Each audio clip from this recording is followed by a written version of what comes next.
Olha só, gente, informação importantíssima sobre o Bolsonaro. O dia 20 está chegando. Vai dar certo, mas não tem como dar certo. Extremamente importante para o Brasil e para o mundo. O Brasil está vivendo uma realidade tão distorcida. E o Bolsonaro está prestes a ter uma nova atitude, um novo desfecho sobre essa polêmica com o STF. Que a pretensão de Bolsonaro de obter socorro de Donald Trump para reverter sua inelegibilidade... Grave as minhas palavras, no sentido de escuta o que eu estou te falando. Vou trazer mais uma informação quentinha para vocês aqui, agora, no nosso Giro. Mas antes, esmaga o dedo no like, dê esse like para nós aí, esse joinha para nós é muito importante, pelo menos uns 50 mil likes. Aqui embaixo tem um botão para você se inscrever no canal e mais. Gente, eu trago a informação, deixa aqui nos comentários a sua opinião. Mais um convite para você, aqui embaixo tem um botão, um link para você entrar no grupo, uma palestra gratuita dia 10 de fevereiro, tudo sobre direitos trabalhistas, você precisa participar, não pode ficar de fora dessa, o link tá aqui embaixo, tá bom? É só clicar no grupo, é gratuito, e lá você vai ter mais informações, te espero. Vamos para o nosso giro, agora com essa informação quentinha. Fala pessoal, sejam bem-vindos a mais um vídeo aqui no canal. Mas antes desse giro, deixe o seu like, se inscreva no canal e ative o sininho. E também deixe aqui os seus comentários. Vamos ao giro de notícias atualizadas. O Brasil está vivendo uma realidade tão distorcida, tão distanciada da normalidade, do respeito à Constituição, a direitos fundamentais, que algo incrível está acontecendo. Hoje, nós ficamos preocupados pela proteção e segurança e liberdade daquelas pessoas que falam o que pensam. Você já parou para perceber isso? Que se você tem alguém na sua família que vai lá na internet e dá a opinião dela sobre essa ditadura ou sobre Alexandre de Moraes, você se sente preocupado por essa pessoa receber a Polícia Federal, ser presa, ter suas contas bloqueadas. A gente tem preocupação com quem dá opinião. Direto, quando eu tô na rua, uma das primeiras coisas que as pessoas falam pra mim é: Gustavo, cuidado, fala menos, você vai ser preso. Eu falei, peraí, só da gente estar admitindo esse medo já é um claro sinal de que algo muito errado está acontecendo. Tem um jornalista que ele, ao longo dos últimos meses, um ano, conseguiu conquistar muito a minha admiração, que é o Pavinato. Conhece o Pavinato? Esse aqui, ó. Esse aqui é o Pavinato, tá? Esse é um cara que eu tô cada vez mais preocupado com ele. Eu já tô preocupado que a qualquer momento ele vai ser preso. Olha um trecho de um vídeo dele pra você ver. O que a gente vive no Brasil hoje, o que é imposto no Brasil hoje pelo MSTF, que é um arremedo de Supremo, porque é um Supremo formado por usurpadores sem notável saber jurídico, o que o Brasil vive hoje é um governo de atos sem a hombridade, sem a honradez, sem a generosidade da institucionalização. Falam de AI-5. O AI-5 foi um ato institucionalizado. Um ato institucional, você sabia o que tinha ali. Hoje a gente vive atos de acordo com os caprichos de 11 salazarizinhos e a depender do humor deles, nós... Ou seja, ele desce o sarrafo. Eu sinceramente não sei como que esse cara não foi preso ou não recebeu a Polícia Federal na casa dele. Talvez porque ele é um jornalista de renome, aí fica meio difícil. Mas lembrando, Pavinato, Alan dos Santos, Rodrigo Constantino, Paulo Figueiredo, também já passaram por isso. Aí, por que eu tô gravando esse vídeo? Por causa dessa postagem do Pavinato no X dele, chamou a atenção. E nos grupos do WhatsApp já viralizou. Que é essa aqui. Eu achei um texto... Isso aqui para mim foi um dos melhores textos que o Pavinato já escreveu e eu vou fazer questão de compartilhar com vocês, tá? Vou aumentar aqui. Leia esse texto e me fala, isso aqui não é tudo.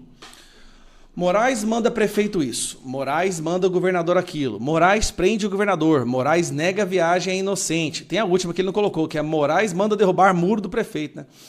Tem a prerrogativa da presunção de culpa alheia e ainda acredita com a força da Pitts Paulina nos confessores da culpa alheia. Moraes nega o direito a quem o tem. Nega ao próprio direito o direito de ser direito, se esse direito não for tão justo quanto o seu keuseniano juízo fundamental. Moraes monitora insuspeitos. Moraes manda achar provas, abre processo, julga, nega recurso. Aplica a multa, executa a pena. Moraes prejulga no jornal, intimida por castigos exemplares. Vitimado, Moraes prende, Moraes desfila em solenidades nacionais, recebe homenagens de quem precisa dele ou precisará. Dá entrevista na TV. Moraes é aquele que sempre discursa mais, mesmo em evento alheio. Moraes tem acessos públicos de ira. Moraes não precisa cumprir a lei. Moraes manda cumprir a lei que não existe.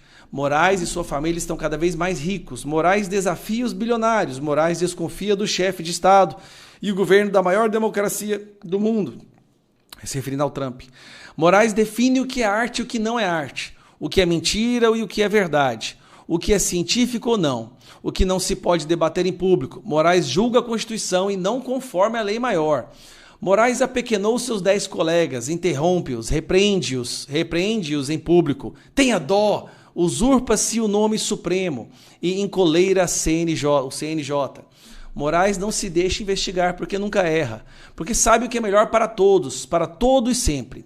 Ninguém pode duvidar nem reclamar. Não pode e não deve sob os rigores do monopólio da uso da força policial. A vida de Moraes vale mais que a vida de qualquer outra pessoa. O que seria criminoso para qualquer brasileiro, para Moraes é o legítimo fardo do líder. Aquele fardo de um homem branco descrito por Rudyard Kipling ou até mesmo do motorista de uma perua Kombi, que, num impasse, atropela sem pestanejar um casal de idosos a fim de salvar meia dúzia de passageiros amigos. E, se algum jornalista noticia o fato, é certo que o inquérito dessas 2 mortes se voltará contra o autor do relato. Quem poderá dizer que Moraes está errado? Afinal, por qualquer razão que se perceba, confirmará o mais prático dos solipsistas. A melhor democracia que existe é, sem sombra de dúvida, aquela na qual a minha vontade sempre vence. Perfeito. Agora eu vou te falar uma coisa. Eu não sei como que o Pavinato ainda não foi preso. Porque ele é uma das poucas pessoas hoje do mundo do jornalismo brasileiro, que não estou falando dos que não tiveram que fugir ainda não, que ainda estão aqui, que são jornalistas profissionais, que se atrevem a dizer a verdade. Eu acho que tem eles, Augusto Nunes... Ali, quem mais? Ele, Augusto Nunes, eu não consigo pensar no outro agora, que mora no Brasil, porque a maioria já está tendo que fugir daqui, ou já teve até mesmo a sua prisão decretada. Esse é o Brasil que a gente vive. Alexandre Garcia, um jornalista que ainda fala a verdade, mas não fala de forma tão contundente quanto o Pavinato está falando. Então, assim, eu me sinto hoje preocupado por um jornalista renomado que ainda se atreve a falar a verdade, que com certeza poderá vir a sofrer a ira democrática de Alexandre de Moraes. Você está entendendo? Algo muito errado está acontecendo quando você teme pela vida e liberdade daqueles que expressam suas opiniões em uma democracia. Tem algo muito errado. Eu tenho certeza que você, pai, mãe, você que tem filhos, você que vê seu pai postando, sua mãe, que você se sente hoje preocupado, com medo de postar e com medo das pessoas que você ama opinar sobre política nas redes sociais, porque elas podem ser perseguidas. Está errado, gente. Ter esse medo de não só de nossa própria liberdade, mas do próximo, tem algo muito errado está acontecendo. Mas esse é o Brasil que a gente está vivendo agora. E se reclamar demais, Polícia Federal na sua casa. Se você questionar... Olha, gente, a gente está numa situação tão catastrófica onde a maior emissora de notícias do Brasil, que é a Rede Globo, teve uma jornalista falando há 2 dias atrás que questionar medidas públicas é crime.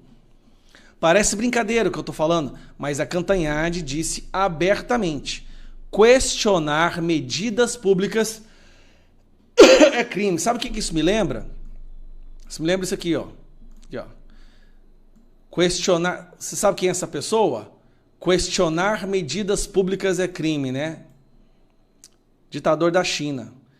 Criticar ou desacreditar políticas públicas é crime. É o Brasil. O Brasil virou isso aqui, ó. Isso aqui é a principal repórter da Globo hoje em dia. A gente tem que reagir, gente. Hoje esse ano 2025 é o ano da gente reagir. Não pode dar certo, mas não tem como dar certo. Quando você vê um bebum dirigindo um carro, não tem como dar certo. Um homem que não tem compromisso com a família, um homem que diz que os maridos amam mais as amantes do que as esposas. Eu estou triste com a partida da minha esposa. Eu a amo. Diferentemente dele. É um cara que não tem nada a oferecer para nós. Nada. Zero. E alguns acham ainda que vai dar certo. Não vai dar certo. Pois não. Vamos lá. Vou processar o Haddad. Eles não têm o que fazer, sempre me acusam de alguma coisa. Ele falou, inclusive, que eu comprei 100 mil imóveis sem origem de dinheiro. Isso mesmo? Falou. Falou. Sim, falou. Tá? Ele pegou meia dúzia familiares meu, do Vado Ribeiro, meia dúzia, e pegou, eles fizeram um trabalho, o que esse meia dúzia de Bolsonaro compraram de 90 para cá, está como está escrito lá no contrato lá, pago em moeda nacional corrente, é natural. Naquela você comprava até em dólar, começando a 90, comprava até telefone em dólar. E me acusa de ter arranjado dinheiro, via rachadinha, para comprar 101 imóveis. Eu nunca tive um cargo no governo federal, nem de faxineiro. Lá atrás, era cola de mel, quando eu assumi, tive problemas com ele. Tá? Depois veio a FHC, você sabe disso, problemas com cola de mel. Depois Lula e Dilma. Nunca tive um cargo no governo, nunca tive um ministério indicado por mim, nunca tive nada. Existe uma expressão em inglês que é mark my words. Basicamente quer dizer grave as minhas palavras, no sentido de escuta o que eu estou te falando, isso vai acontecer. Pois então eu digo, mark my words. A decisão de Alexandre de Moraes vai custar muito, muito caro para ele. Ele acabou de cometer o maior erro da sua vida. Inebriado nessa bolha intransponível que ele vive aqui no Brasil, completamente desconectado com o mundo real, ele toma decisões achando que nunca será atingido, que a justiça, nada, nunca chegará até ele. Só que agora ele mexeu num vespeiro que ele não tem a menor noção das consequências do que estão por acontecer. Isso aí eu posso garantir para vocês. Não é só Donald Trump que tem um alvo agora em cima do Moraes, e nós estamos falando do homem mais poderoso do mundo nesse momento. Mas o Congresso americano também. Como eu havia dito, Moraes tinha duas decisões, duas opções. Ou liberava o Bolsonaro para ir, mas ficaria parecendo como se fosse fraco, ou tivesse arregado, o que para o ego e para a vaidade dele seria simplesmente impensável, ou negava a ida do Bolsonaro à posse do Donald Trump, posaria de fortão no Brasil, mas jogaria o Brasil na lama numa crise diplomática como a gente nunca viu antes, sem falar que com o país mais poderoso do mundo, tendo ele agora como alvo, para poder também fazer com que a justiça seja feita. Então vocês podem ter certeza, o que virá por aí, ele não tem nem noção de compreender. O problema é que ele está tão preso naquela bolha de puxa-sacos, jornalistas de esquerda, ele acha que ele é amado, que o que ele está fazendo é bem para a democracia. Ele vai pagar caro pelo que ele está fazendo. Ele vai pagar muito caro. Muitos falam que eu já deveria ter parado de falar sobre ele, mas você pode ser preso. Olha, na minha opinião, nós já estamos presos num país ditatorial. E eu entreguei minha vida para Deus, sinceramente. Se eu tiver que ser preso, se eu tiver que ter minha vida destruída, a Polícia Federal invadir minha casa mais algumas vezes, eu entreguei minha vida para Deus, eu entreguei minha vida para essa causa e porque eu acredito. Eu não vou arregar, eu não vou deixar de falar. Agora, o Moraes, sim, ele vai sofrer grandes consequências. Vocês se lembram dessa pessoa aqui, ó? Maria Elvira Salazar, deputada federal da Flórida. Foi através do Adam Smith, né? Chris Smith, a gente conseguiu fazer uma audiência pública nos Estados Unidos. Com muito custo, depois de muitos meses, viajando para lá, nós, da Delegação de Deputados Federais do Brasil, conseguimos fazer uma audiência pública. E ela compareceu na audiência pública e, para se preparar para essa audiência pública, ela estudou o que é que a gente estava apresentando. E a gente estava falando sobre a ditadura e a perseguição à liberdade de expressão que estava sendo destruída no Brasil por Alexandre de Moraes. Ela estudou o caso, chegou lá e soltou essa frase que ficou icônica e todo mundo se lembra disso aqui, ó. Unfortunately, while I was doing my research, I just came to the conclusion that now Brazil not only has a convicted felon for political corruption as president, Ignacio Lula da Silva, but now has a totalitarian operator as the Chief Justice of the Supreme Court, called Alexandre de Moraes. Wow. Eu estava aí nesse momento das palmas. As palmas foi a alegria de que alguém finalmente entendeu a situação do Brasil. Thank you. I mean, there's nothing to celebrate. Poor Brazilians. They deserve a lot better. Bom, depois que o Trump foi eleito, ela teve essa fala aqui. Presta atenção. And Alejandro de Moraes should know that he is just a Supreme Court justice. He is not God. That there is a democracy in Brazil that he needs to respect, starting with freedom of speech. Pois bem, você se lembra desse momento?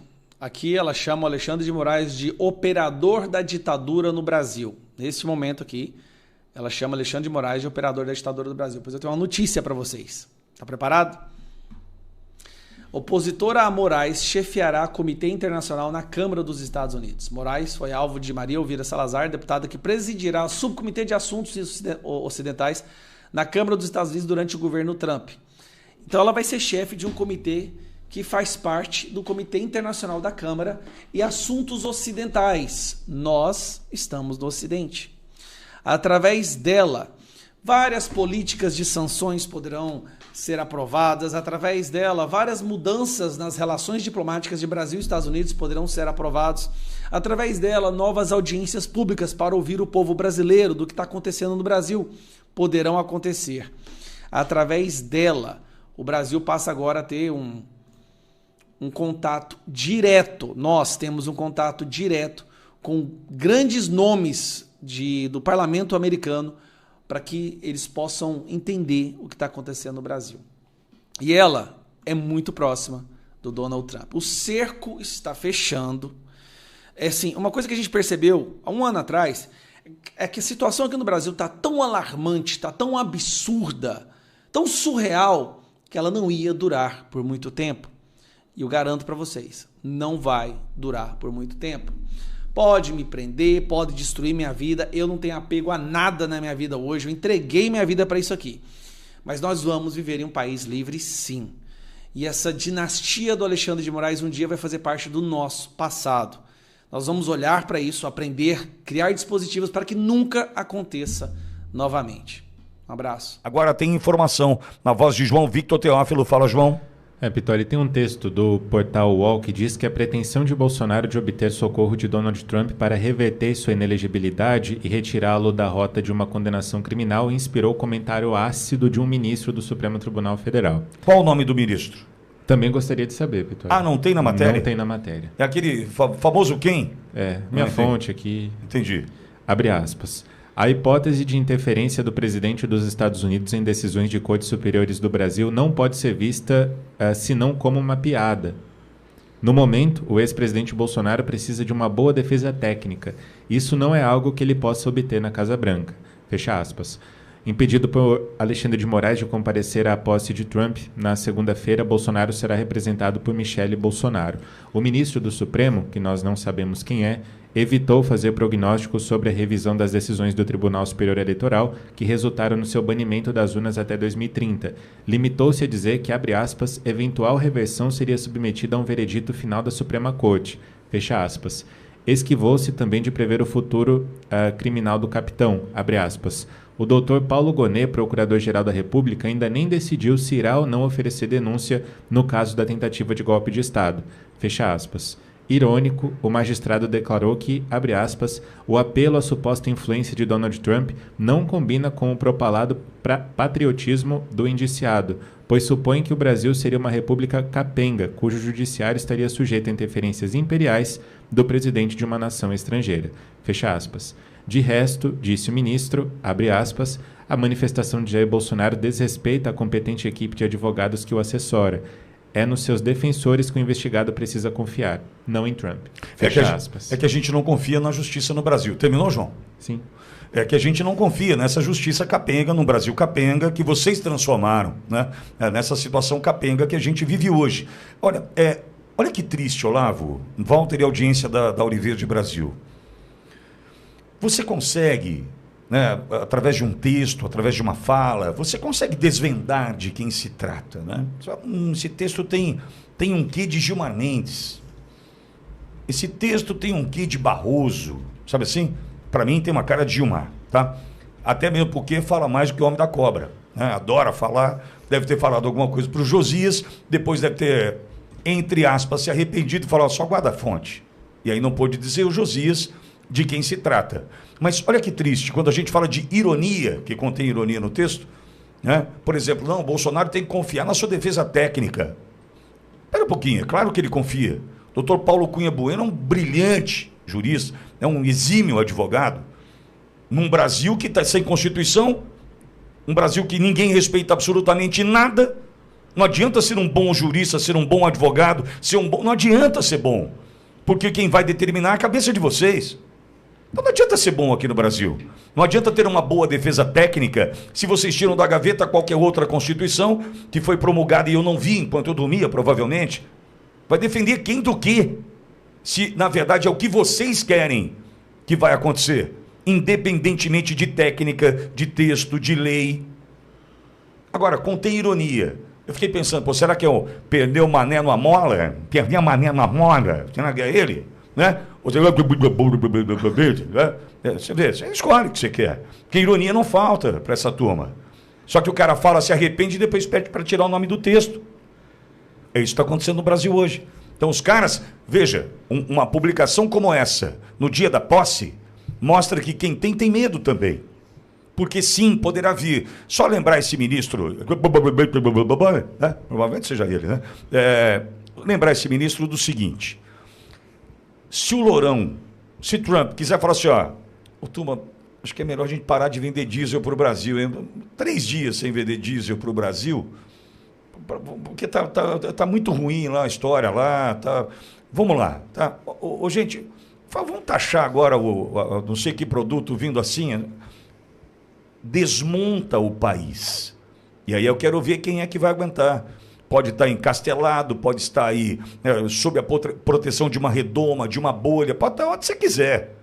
Vai chegar em você também. E não adianta dizer que isso é para proteger, livrar Bolsonaro. Não, não. É a vida como ela é. E é isso que vocês vão ter que enfrentar. Agora, Olavo, para mim é Gilmar Mendes. Assim, tô chutando pela fala, por gostar de falar, e depois ter se arrependido, provavelmente, que vai que o Lourão lê esse texto, hein, Olavo?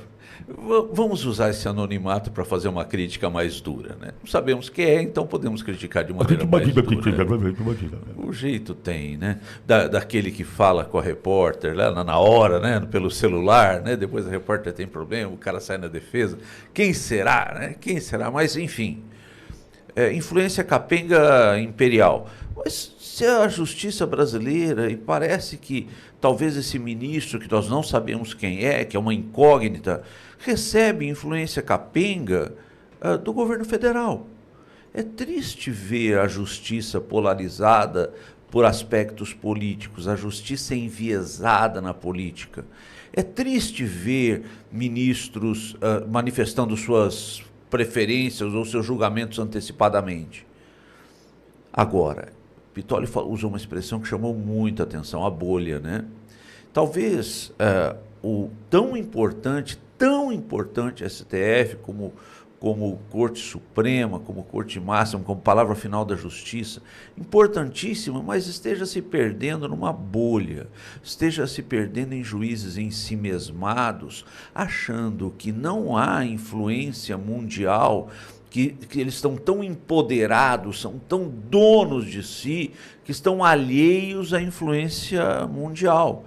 Isso chama arrogância. Arrogância. Está ficando arrogante, se achando empoderado demais. E precede o que essa arrogância? A ruína. Por isso que eu gosto muito da Bíblia. A Bíblia é a fonte suprema de sabedoria. A ruína vem em seguida à arrogância. E é triste de ver um tribunal tão importante pautado em ideologias de esquerda, mas talvez o nosso coração se anime, porque a ruína é o próximo episódio. Walter, você acha que não tem nenhum sentido agora a posse de Trump, Bolsonaro imaginar que Trump pode ajudar, né, nesse processo em função de tudo o que está acontecendo aqui, que na verdade Bolsonaro o presidente só deveria acreditar, né, na sua defesa técnica. Que defesa técnica aqui num país que não tem Constituição, não tem lei, não tem Código de Processo Penal? Esses caras é de uma hipocrisia, de uma arrogância, de uma prepotência, dá asco, né? Agora, Walter, mas o nome do do ministro não apareceu, o que eu acho um ótimo sinal, hein, Walter? Eu acho que não tem defesa técnica possível. Não tem, porque aquilo que antigamente se chamava de garantia do direito penal acabou, dependendo da posição política de quem está no banco dos réus. Tu falou em ironia, sim, é ironia essa fala. O Olavo falou em arrogância, sim, é arrogância, e eu diria que é mais ainda uma qualidade, é perversidade, é maldade o que nós temos visto, né? Por que dizer isso? Não, ele tem que confiar na defesa, não há argumento que um advogado possa esgrimir. Eu diria assim, nem Deus, né? Claro que para Deus tudo é possível, mas hoje, até se a gente nem questionar a competência dos advogados que estão constituídos aí, mas qualquer um, né? Se a gente ressuscitar um Sobral Pinto, nem ele seria possível ou capaz de fazer com que essas coisas mudassem de rumo ou de destino. Nós acabamos com o iter criminis, quer dizer, a cogitação, o pensamento passou a se tornar crime nesse momento. Nós acabamos com o princípio da dúvida razoável. Nós acabamos com a necessidade do dolo, que a gente chama no direito penal de elemento subjetivo do tipo para caracterizar ou perfectibilizar, a linguagem técnica, um tipo penal. O Ministério Público jogando junto nessa mesma história, ou seja, uma tomada geral do poder. E é isso que eu tenho dito, o que eu tenho denunciado. Quando a gente falava da Argentina e do Milei, agora dos Estados Unidos, e é exatamente por esse fenômeno que nós estamos falando agora do nosso judiciário, que eu acho que o problema no Brasil é muito pior do que o da Argentina ou dos Estados Unidos. Porque, eventualmente, amanhã depois, mesmo que o eleitorado decida e vai decidir uma mudança dos rumos e do destino do nosso país para uma outra perspectiva e uma outra visão, o governante não conseguirá governar, Pitoli.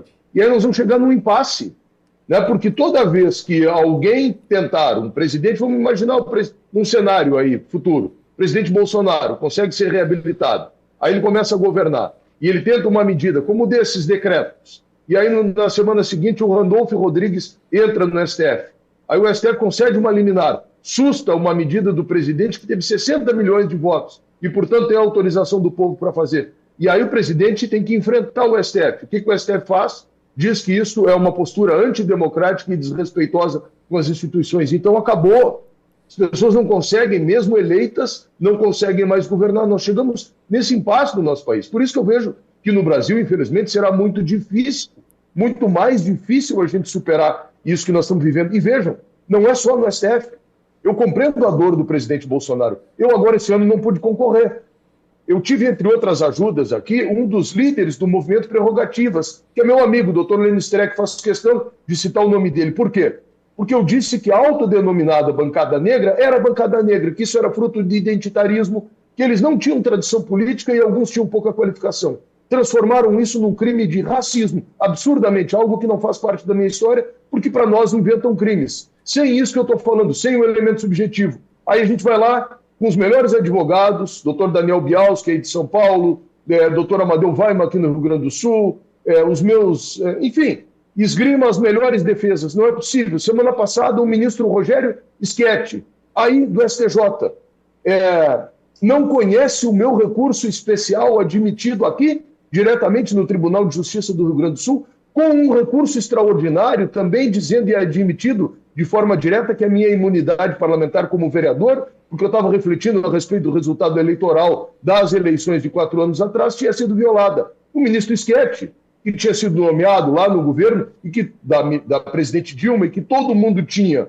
como um bom ministro, um ministro garantista, respeitador das leis, quando chega na seara da questão política, acaba o garantismo. Então é isso que a gente está vendo. O Ministério Público, infelizmente, o Judiciário de um modo geral. E aí é o seguinte, nós não precisamos nem conjecturar qual é o ministro, Pitoli, porque do jeito que está, essa frase dita assim, infelizmente, tristemente, poderia caber na boca de qualquer um de suas excelências, ou até do chefe do Ministério Público, ou quem sabe até do próprio STJ. Não vamos esquecer daquele outro ministro que disse que missão dada é missão cumprida. Não vamos esquecer do que o CNJ tem feito hoje. Então eu volto no ponto. O principal problema do nosso país é a questão do judiciário, que torna o Brasil sui generis, diferente do que está acontecendo na Argentina, diferente do que está acontecendo nos Estados Unidos, e a solução do nosso impasse muito mais difícil.